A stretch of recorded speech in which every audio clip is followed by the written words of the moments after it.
નમસ્કાર વિદ્યાર્થી મિત્રો. Commerce with Pradeep Panchal by Avabai high school Valsad, ધોરણ 12 સામાન્ય પ્રવાહ, વિષય નામાના મૂળ તત્વો, ભાગ 2, પ્રકરણ 2, ડિબેન્ચરના હિસાબો.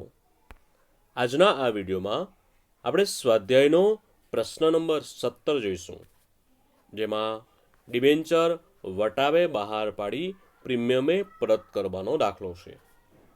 બોર્ડની પરીક્ષા માટે ખૂબ અગત્યનો દાખલો. તો જોઈએ આપણે સ્વાધ્યાયનો પ્રશ્ન નંબર 17, પેજ નંબર 114. શિવમ લિમિટેડે તારીખ 1/4/2017 રોજ ₹250નો એક એવા 7.5%ના 8,000 ડિબેન્ચર 5% વટાવે બહાર પાડ્યા. 5 વર્ષ બાદ 31/3/2022ના રોજ બધા ડિબેન્ચર પરના નાણાં 10%ના પ્રીમિયમથી પરત કરવાના છે. કંપનીના ચોપડે જરૂરી આમનોંધ લખો. ચલો, આ દાખલો કયા પ્રકારનો છે? તો 5% વટાવે બહાર પાડેલ છે અને 10% પ્રીમિયમે પરત કરેલ છે. એટલે કે વટાવે બહાર પાડી પ્રીમિયમે પરત કરવાનો દાખલો છે. તો જોઈએ આપણે. પહેલાં આપણે ખાના બનાવી દઈએ. તારીખ, વિગત, ખાપા, ઉધાર, જમા. પહેલાં આપણે સાદી આમનોંધ લખી દઈએ. બેંક ખાતે ઉધાર તે ડિબેન્ચર અરજી અને મંજૂરી ખાતે. બીજી આમનોંધ ડિબેન્ચર અરજી અને મંજૂરી ખાતે ઉધાર તે 7.5%ના ડિબેન્ચર ખાતે. ત્રીજી આમનોંધ 7.5%ના ડિબેન્ચર ખાતે ઉધાર તે ડિબેન્ચર્સ હોલ્ડર્સ ખાતે. ચોથી આમનોંધ ડિબેન્ચર હોલ્ડર્સ ખાતે ઉધાર તે બેંક ખાતે. આ થઈ સાદી આમનોંધ.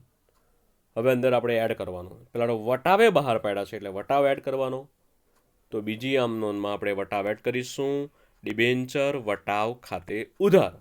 જો પ્રીમિયમ હોય તો જમા કરવાનું, જામીનગીરી પ્રીમિયમ અનામત ખાતે. પરંતુ આમાં તો વટાવે બહાર પાડ્યા છે એટલે ડિબેન્ચર વટાવ ખાતે ઉધાર. ચાલો, હવે પ્રીમિયમે પરત કરવાના છે એટલે 3 બાબતે એડ કરવાનું છે. ચાલો, બીજી આમનોંધમાં આપણે પહેલાં ઉધાર કરવાનું. ડિબેન્ચર બહાર પાડતા થયેલ નુકસાન ખાતે ઉધાર. બીજી આમનોંધમાં જમા કરવાનું. તે ડિબેન્ચર પરત પ્રીમિયમ ખાતે. ત્રીજી આમનોંધમાં ઉધાર કરવાનું. ડિબેન્ચર પરત પ્રીમિયમ ખાતે ઉધાર. ચાલો, હવે આપણે રકમ લખવાની છે, તે ખૂબ અગત્યની છે. પહેલાં આપણે રકમ કઈ લખવાનું છે એ તમને ખબર પડી ગઈ છે. હવે પહેલાં કોની રકમ લખવાનું? તો ડિબેન્ચરની. તો બીજી આમનોંધમાં જમા છે ડિબેન્ચર ખાતે, તેની રકમ લખીએ આપણે. તો 8,000 ડિબેન્ચર બહાર પાડ્યા છે અને 250નો ડિબેન્ચર છે એટલે 8,000 ગુણ્યા 250 એટલે આવશે 20 લાખ. ત્યારબાદ વટાવે બહાર પાડ્યા એટલે વટાવની રકમ લખી દઈએ.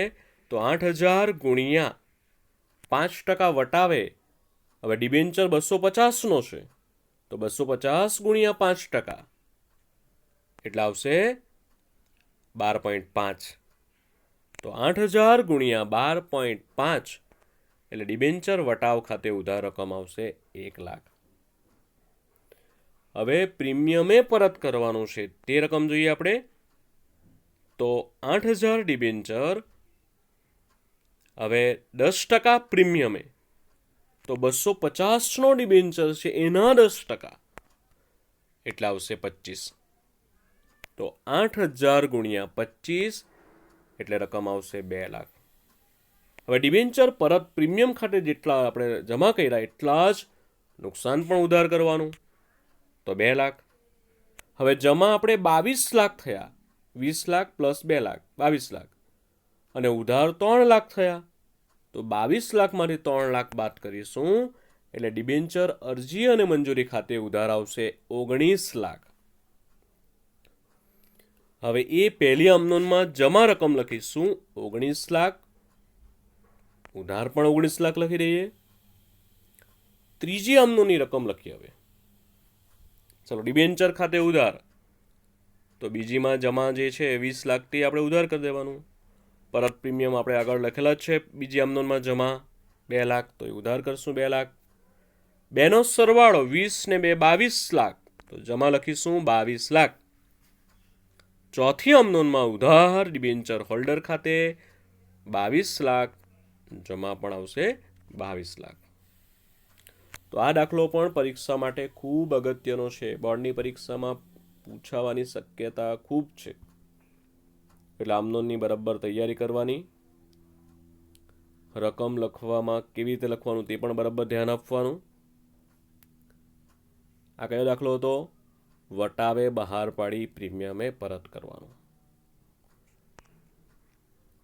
આ જ પ્રકારનું ઉદાહરણ 14 છે. એની પણ તમારે પ્રેક્ટિસ કરવાનું છે અને નોટમાં કરવાનું છે. Thank you.